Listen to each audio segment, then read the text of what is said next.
George, you were a lifelong Republican. You're now a very well-known, outspoken critic, I think it's fair to say, of the president.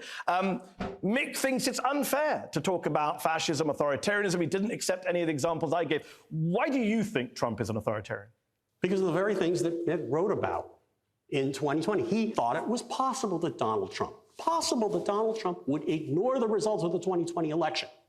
That's a fascist. That's authoritarian. He's also a pathological liar because he continued after people told him, people who came into the White House and told him, you lost. And he didn't want to believe them. He brought in other people. No staff person could prevent him from doing that. He wanted somebody to justify his lies. He is a pathological liar with no moral conscience, no decency, no honor. And that is the problem. And all of those people end up being fascists. You were right after January 6th, and I think it's a disgrace that you now sit here and try to defend him when basically he's done nothing but get worse.